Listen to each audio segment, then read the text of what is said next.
Our guest speaker is here today. Dr. Teresa Leyba Ruiz is a career educator, executive leader, and passionate advocate for public education. A proud Arizonan, she is entirely a product of our public schools.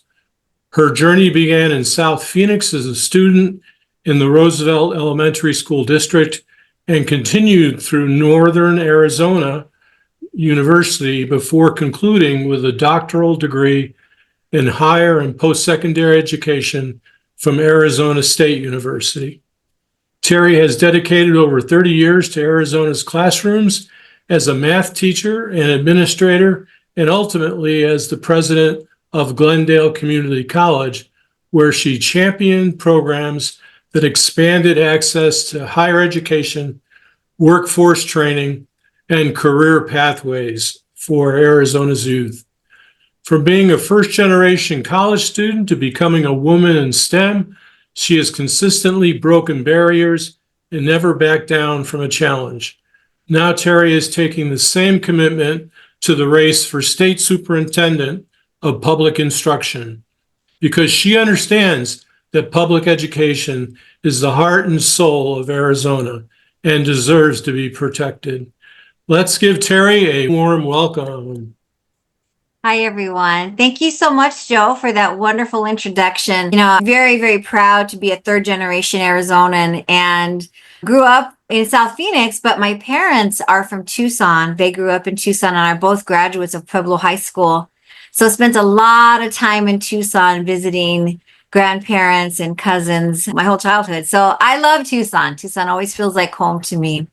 It's so wonderful to spend some time with Democrats of Greater Tucson. It's always a privilege to speak to community members and share my mission of why I've taken this decision to enter into this race. My career has spanned, like Joe said, 35 years.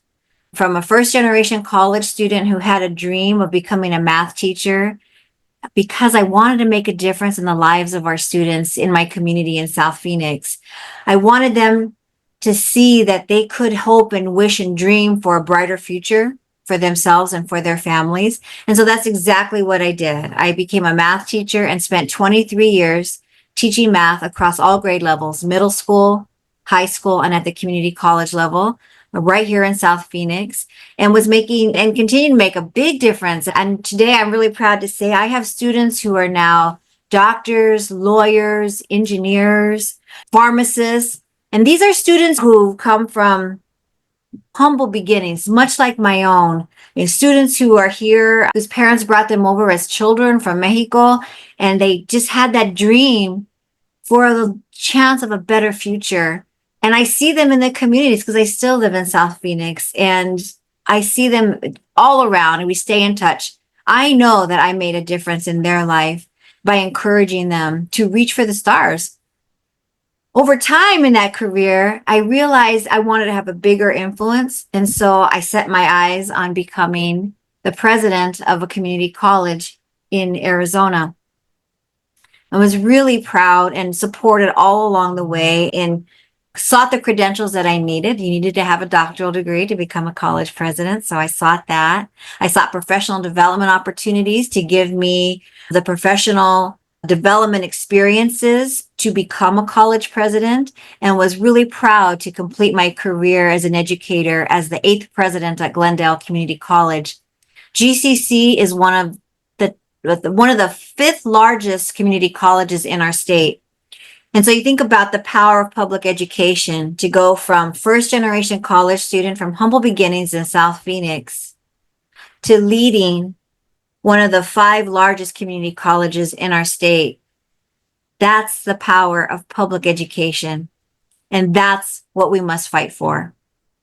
So that students who look like me and students who come from humble beginnings can have these opportunities to reach for the stars and reach for their dreams. After I retired from GCC, I realized, gosh, I have so much more to give. I have so much energy that I got to keep doing something. So I went to work for a statewide nonprofit called Education Forward Arizona.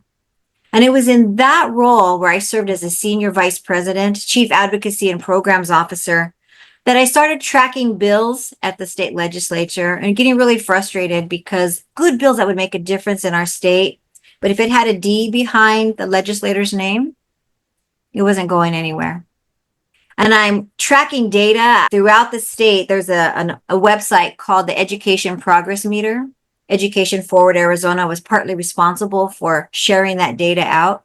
And you could go statewide, county, city, district, down to your local neighborhood school, and you can track the data. You can disaggregate it all kinds of ways. I got deep into the data, and we know it's not perfect, and there are bright spots, but things like third grade reading and eighth grade math are really will break your heart when you see how our students and our schools are faring.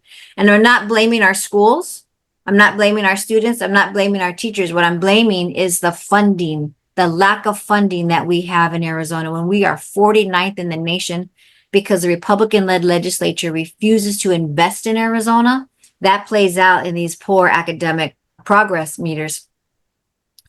So I'm listening, I'm tracking this data, I'm tracking bills, and I'm listening to what Tom Horn, the current state superintendent of public instruction, is saying and not defending our schools.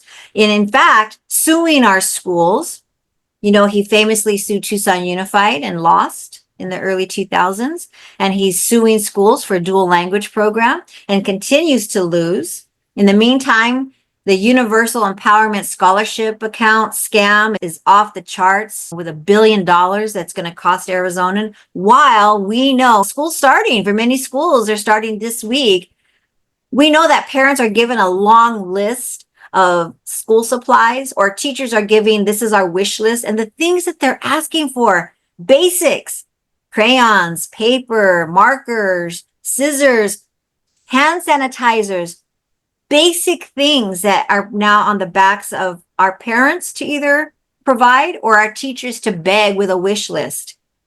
Meanwhile, families who are using the empowerment scholarship accounts are off enjoying a vacation to San Diego on our dime, to SeaWorld, to wherever they decide to go, as long as they write the curriculum that says this is going to fit. They're using our dollars for these expenses, while our children and our parents and our teachers are having to bring their own basic necessity supplies. All of this is wrong on all kinds of levels. And I decided I have nothing to lose here. I'm a career educator, spent 35 wonderful years serving our community and serving Arizona. I'm a fighter. I know what it means to go up against adversity. I know what it means to be the lone woman in a STEM field. I know what it means to be a first-generation college student who went on to become the president of a large institution. I will never back down from a fight. I will never back down from a bully. And I decided to take that same energy and commitment and take over and take Tom Horn's job. And with your support, we can make this happen. As a career educator, I don't have the name recognition that Tom Horn does or other politicians. But what I have is a grassroots effort and a growing coalition of elected officials who have endorsed me. I'm proud to say I have the endorsement of Kathy Hoffman, the former state superintendent of public instruction, who was ousted by Tom Horn because he outspent her. Not because she wasn't doing a fabulous job, because she was. And I will pick up where she left off. I have endorsements from the mayor, Becky Daggett in Flagstaff, and many elected officials who have gotten their name behind me to give me the boost I need to get statewide name recognition. In the meantime, we're traveling the state. In fact, we were just down in Tucson on Saturday for the town hall. And we were in Phoenix last night it was hot. It was much harder in Phoenix for that town hall. We're up to Flagstaff, down to Tucson. We'll be back in Tucson tomorrow, actually, for the election nights event at Congress Hotel. This is a commitment to travel the state, to talk with voters. When I'm not traveling, we're doing call time 5 to 6 hours a day, so that I can reach out to voters and community leaders and members across Arizona so that they know that there's somebody who wants to listen, who hears, I see you, and I will never, ever stop advocating for public education, because this is an investment in our future. When we invest in public education, we're investing in our children's future so that Arizona can have a thriving economy and that our children will benefit from that economy. So I'm asking for your support. You could click on the QR code behind me and sign my petition. Your donations, small or large, all benefit my campaign. And I'm happy to answer any questions that you might have. Yeah, we do have some in the chat room, and Mike will be helping you out by voicing those. You go ahead, Mike. Will do. Catherine wants to know, if you are elected, what would your plan be to push back against the corrupt Arizona voucher ESA program that has no oversight or accountability? You touched on that a little bit, but please elaborate. Loudly. I will be doing press conferences daily if I have to. This is where we can use the office of the Superintendent of Public Instruction to speak against these scams. Right now, Tom Horns, they speak for it. They're justifying every ridiculous legislation or lack of legislation that comes out. When the state legislature refuses to put any guardrails on, they applaud it. I will call it out. I will do, like I said, daily press conferences if I have to. I will go to the Senate and the House education subcommittees. I will partner with our local nonprofits and organizations that also see this as a scam. And I will raise, excuse the phrase, I will raise holy hell, because this is taking money away from Arizona's students and is taking money away from our teachers and having a huge negative impact. So I will be the biggest fighter and biggest advocate there. Follow up on that. Does the Department of Education, and specifically the SPI, have the discretion to reject some of these more outrageous parental reimbursement requests? Yes. And this is to Tom Horn's credit. When he said no to that $16,000 cello, of course, he said yes to many other things that we know are outrageous and capricious. Well, yes, there is some wiggle room to say no. And I will say no because those things like a $16,000 cello or a piano, which we know have been purchased, those items stay with the family instead of benefiting all. Yeah. When we know that $20 million has been spent on extracurricular activities, gymnastics, piano lessons, horseback riding lessons, can you imagine what we could do with that money? We could hire a gymnastics teacher for our public schools and benefit hundreds of students. Yeah. So there are ways that you can, I can't put guardrails on because that comes from the legislature and the policy and the laws that they create. But if there is room and wiggle room to do audits, absolutely. In fact, Tom Horn is refusing to do an audit with the Auditor General's office. Yeah. Now, I will put whatever restrictions I can within the administrative regulations, I will. Yeah. There's also a lot of concern from people that I've heard that some of these accounts have many thousands of dollars, upwards of $100,000 in some of these accounts.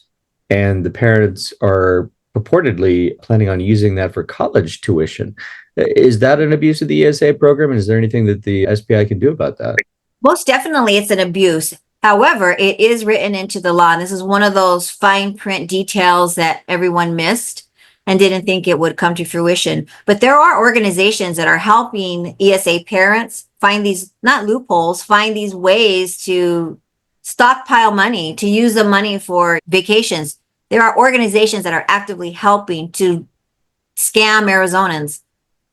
And so I think what we need to just do is call it out and highlight it, because there's the laws, that the regulations, they come from the state legislature. So I will use that office as the bully pulpit to highlight the scams that are costing Arizona's taxpayers and our children.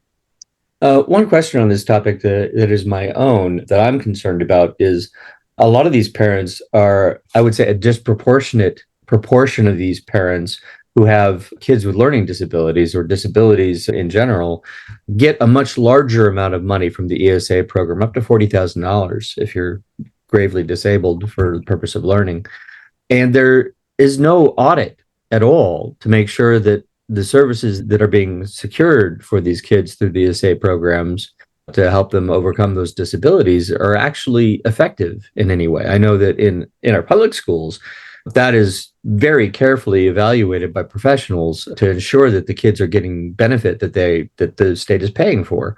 And that's not happening with the ESAs, even though a much larger percentage of ESA claimants actually have disability designations versus the public school population. So is there anything that the SPI can do to help make sure that there's some accountability for those public dollars that are paying for special education services for disabled kids?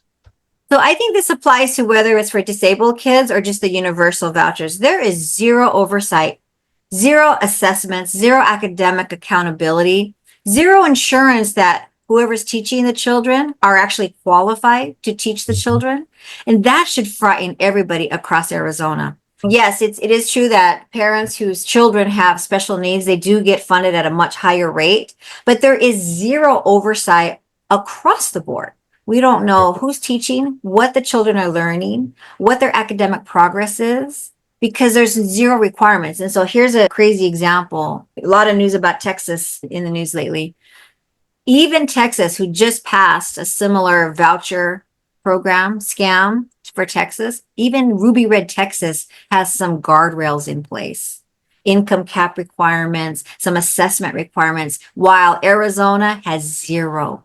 And so again, most people aren't aware of that. Of course, you are because you're very engaged in the political process, but writ large, Arizonans across the board are unaware. And so highlighting that, using this office to bring notification to that is, I think, one of the responsibilities of this role is an advocate for public education. And that means calling out the scams.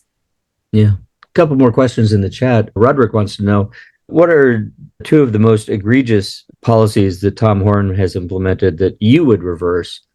The fact that he sues, I don't know if it's a policy so much, but he has it in his mind that he sues school districts that offer dual language programs. Think about that. Dual language programs, this is nothing, it's new for Arizona, but it's not new across the state, across the country. Other states do this and they do it very well. Not only does it help students who are monolingual Spanish speakers become fluent in English, but what we're finding more and more is there are parents who want their children to learn another language besides English. I was at a dual language school in Levine. 90% of the children there are monolingual English speakers whose parents want them to learn Spanish because they recognize that, one, it's good for their child and they'll be prepared to compete in a global economy. But yet Tom Horne will sue these schools because he feels it's a violation of English language learning models. He's unaware. He just does not know. And look, when you look at what schools he's suing, he's not suing the districts that are teaching Mandarin. Yeah. He's suing the lower resourced schools in inner city Phoenix, Maricopa County, that have very little room to fight a lawsuit. But they do, and he just lost his appeal again. So that's one thing I would never do. Why would you sue one of our schools? The second thing he never does is he never acts as a shield from the federal government. So I would act as a shield and help our schools navigate. You don't have to comply with these requests just because the president puts out an executive order. The other thing he does is he removed, this is something I could definitely control. He removed the associate superintendent who oversaw diversity, equity, and inclusion programs in the Department of Education. Why are we closing our eyes to this? We are a beautifully diverse state here in Arizona. You can't say we're not diverse. Who are we not going to include? Who do they want us to exclude? And as far as equity goes, we want all of our students to succeed. And so that's something that I would bring back because it's important and recognizable. SEL, social emotional learning, here's another really important one. Definitely. What schools are doing is they're just working around it. They're just calling it something different. But we do know our children are suffering. Mental health crises are on the rise. Why would we ask our schools to remove programs that are going to benefit our students? Shameful. Absolutely. Yeah.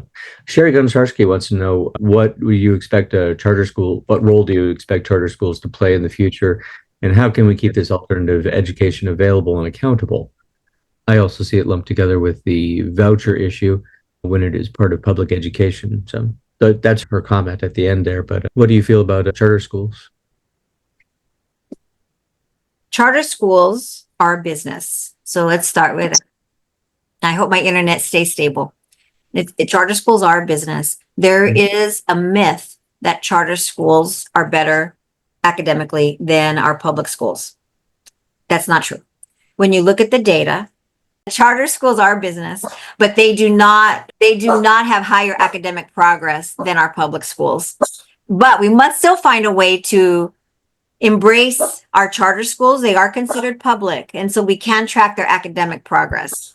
Was that all you wanted to say about charter schools at this point, or do you have more to add? No, I think that's it. It's a business, but we have to find a way to still work with them. Kathy, I believe, there is a whole charter school board. And so we want to make sure that we're all hitting academic progress. But I think, again, the misnomer or the myth is that charter schools are better than our local neighborhood public school. And we have found that to not be the case. Yeah, not only that, but charter schools are able to select the students that they admit. And so they can decide, no, we want to be a high performing school, so we're going to only admit high performing students. And we actually see that. We actually see that on the 100th day, which is the census day for schools, the date that determines what their funding levels will be. On the 101st day, charter schools will exit students, and then they'll show up at the public school, because that's the beauty, again, and the power of public schools is public schools take every student. They don't have to hit their charter requirements. Like charter schools, like you said, if the student isn't meeting academic progress or they're not, for whatever reason, they can exit that student. And usually they do that on the 101st day. And that child has nowhere to go other than to the local public schools, who embrace everyone. Lillian has had her hand up. Lillian? It makes me crazy when I see schools that the proficiency rates are in the 20s and they're rated A's. We have a school like that, and it hasn't progressed that much. The letter grades for schools make no sense. When you look at the growth a school has had and what their actual proficiency ratings are, too many schools are A's and B's who should not be. And you'll see schools that are rated a B and another school that's higher proficient, that has had growth, that's a C. I have wondered if the formula is off because somebody wrote the formula, didn't understand what they were doing, or if the intent of the Department of Education was make it so that schools wouldn't be rated Fs. So my question is, have you had a chance to look at the formula that's used to create these letter grades? I haven't. I know that it's made up of many components. Now, as a math teacher, I would love to see that formula, and I would understand what those components are.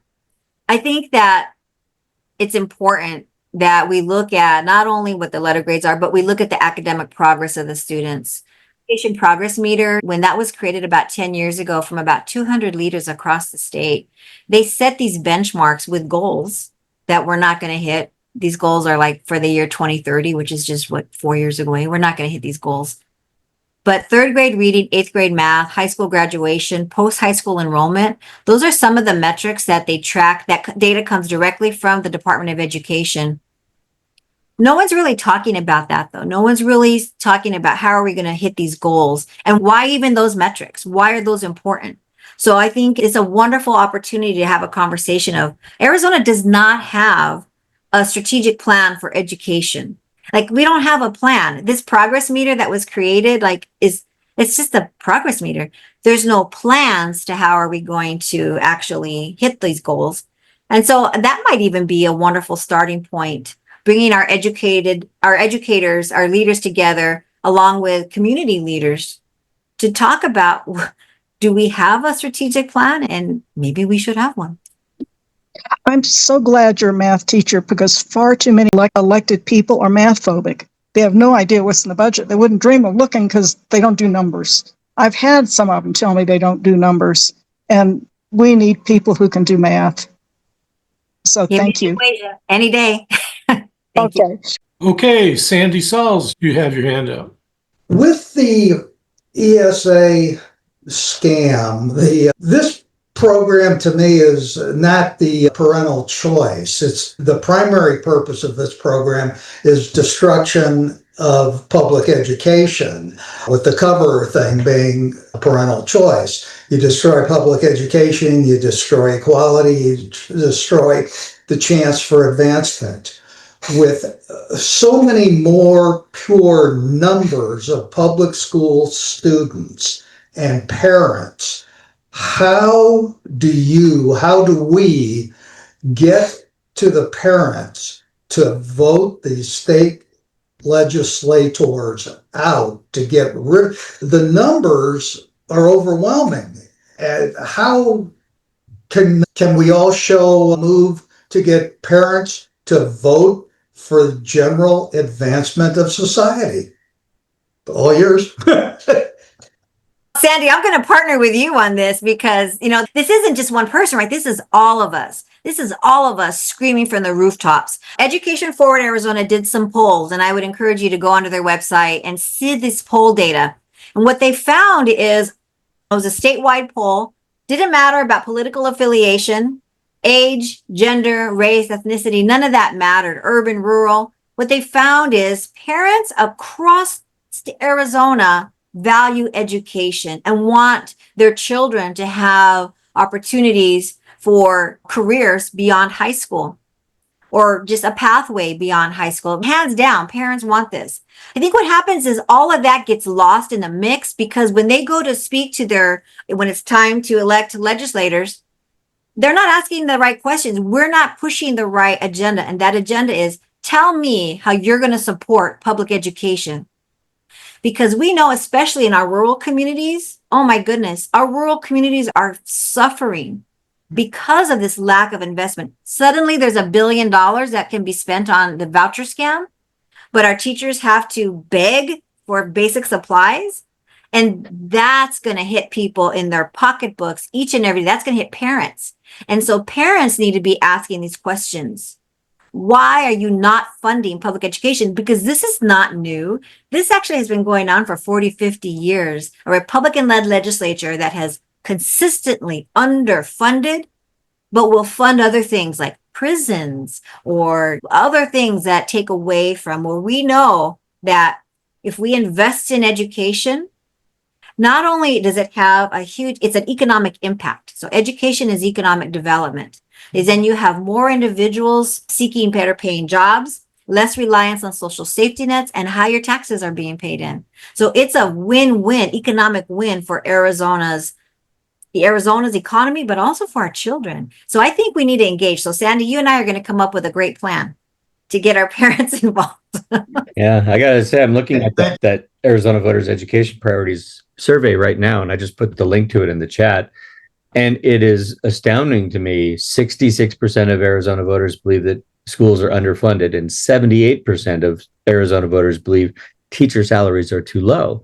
Yeah, I got to say, number one, they're right. That degree of unanimity on any issue is a pretty extraordinarily high level and certainly something that Democrats should lean into. And Absolutely. Thank you for pulling that up, Michael. You bet. And thanks for bringing up the question, Sandy. Thank you.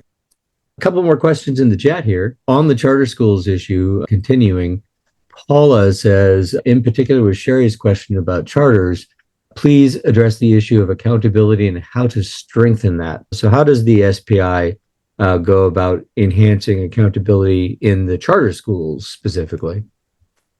So accountability as far as maybe calling out how their charter actually excludes students and how they manipulate their data so that they can hit their charter needs. I think, again, these are details that the general public doesn't understand.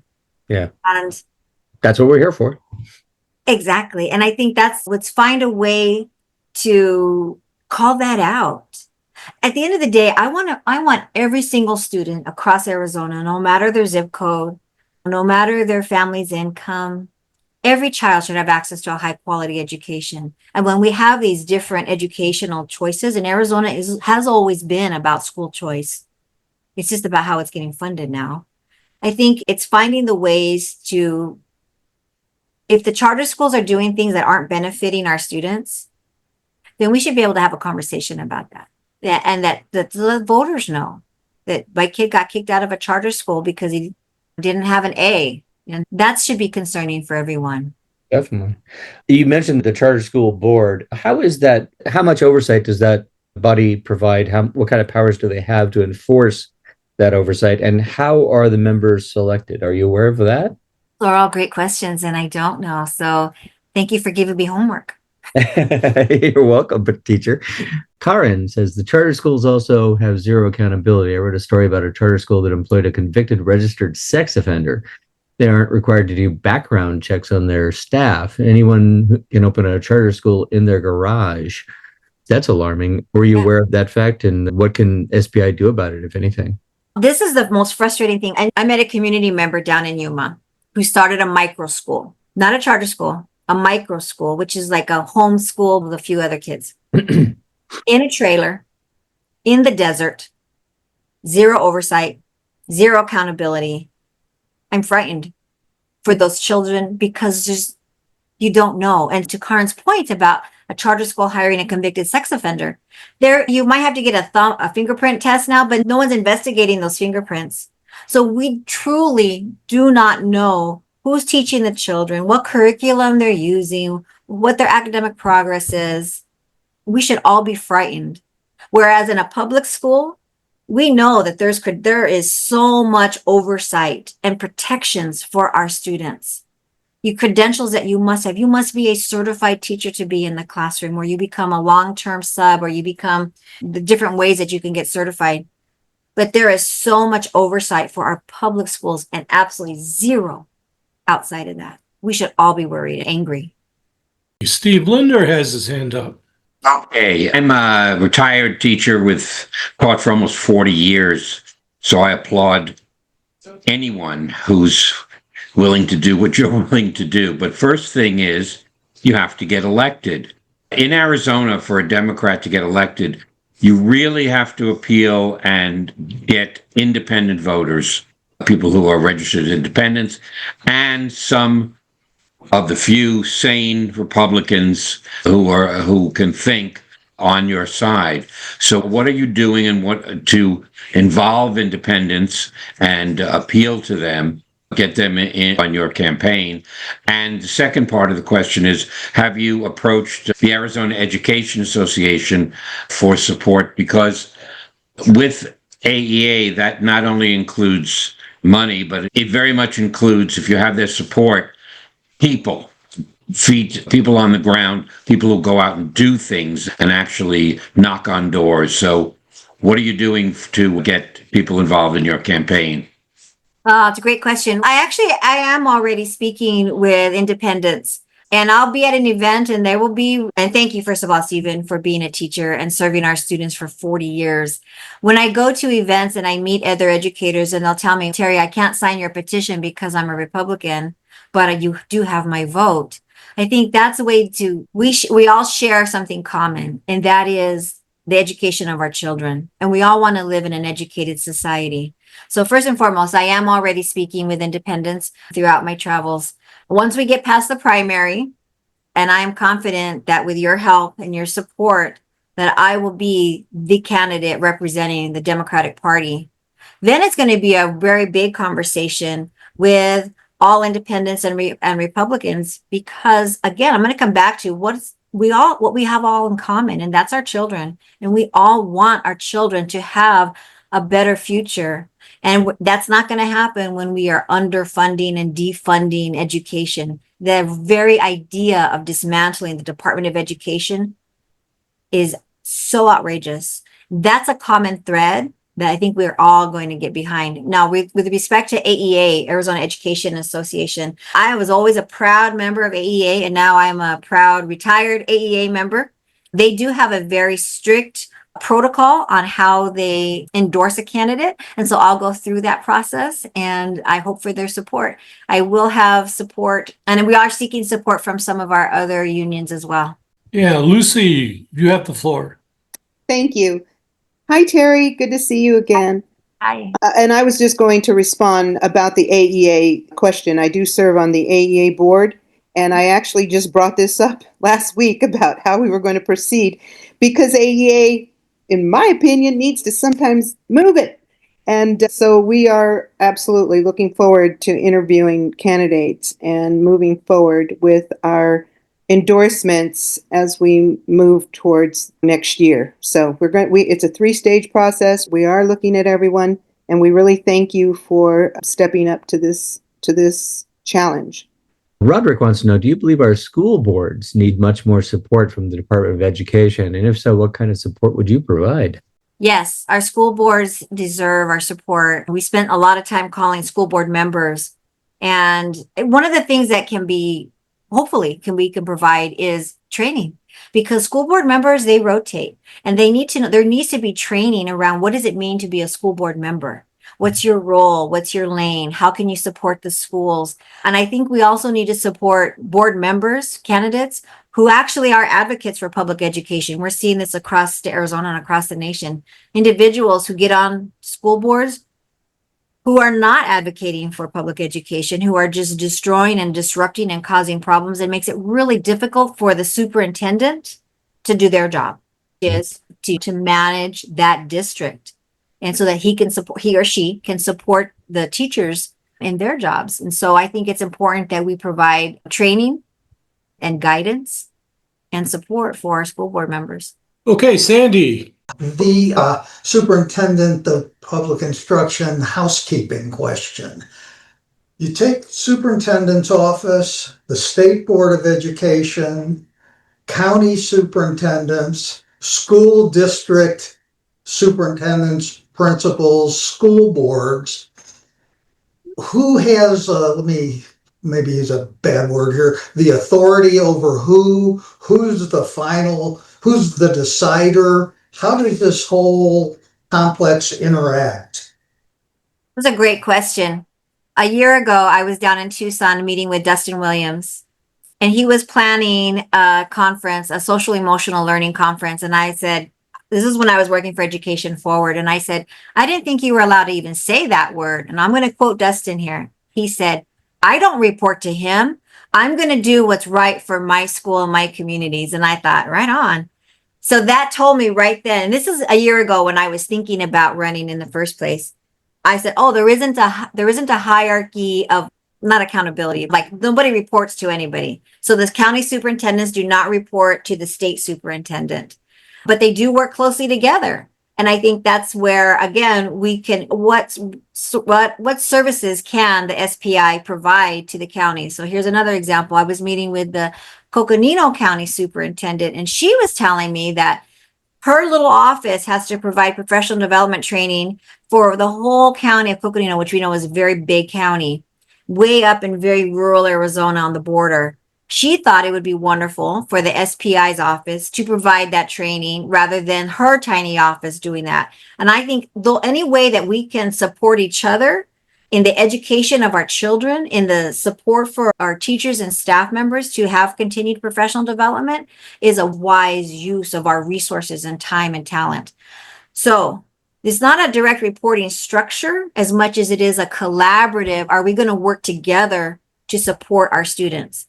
Now, I have met with Jackie Clay in the past, and I appreciate Jackie Clay, superintendent of Cochise County.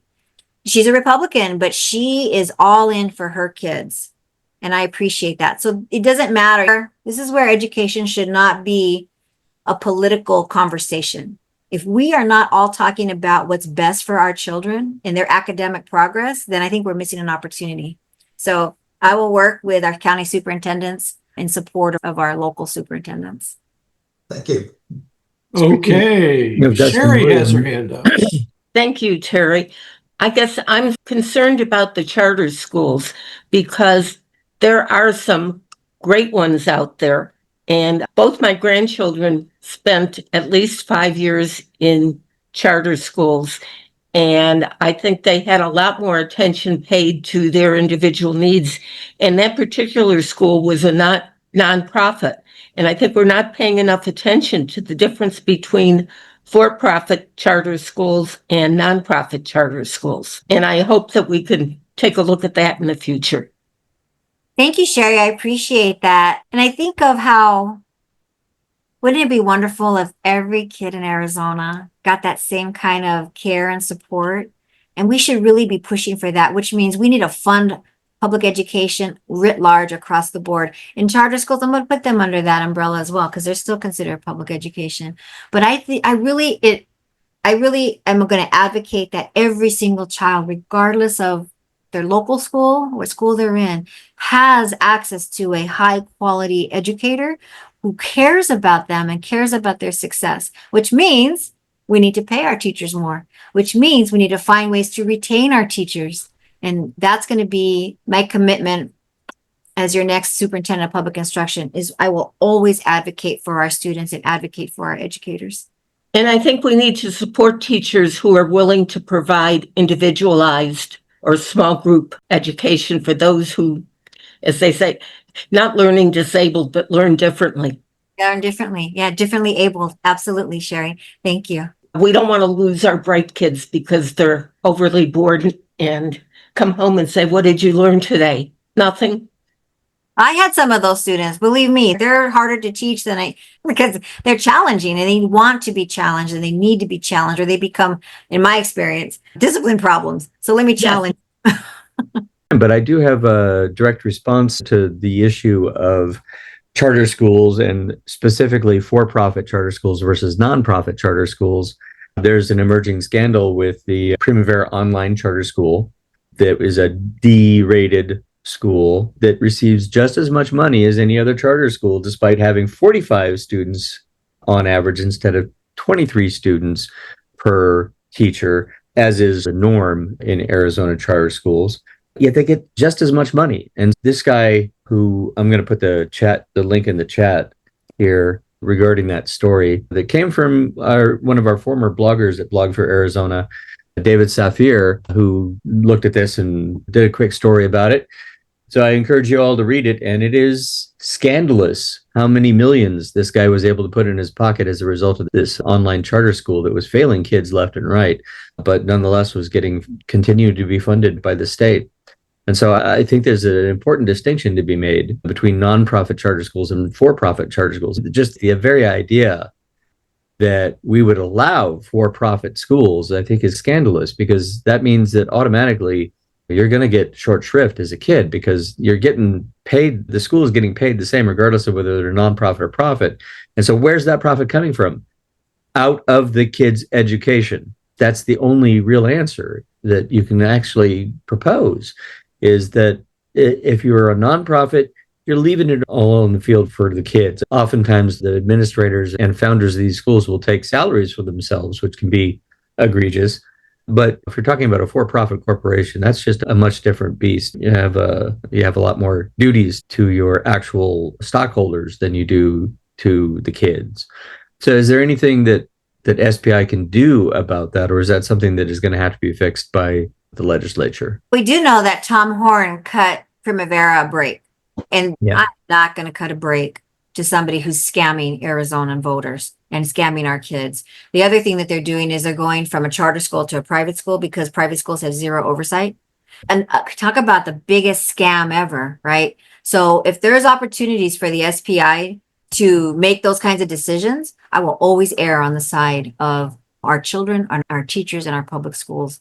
But outside of that, this is why we must flip the legislature and put in Democrats who are going to support public education, because quite honestly, the politicians have made such a mess out of this. It's going to take an educator to come in and fix it.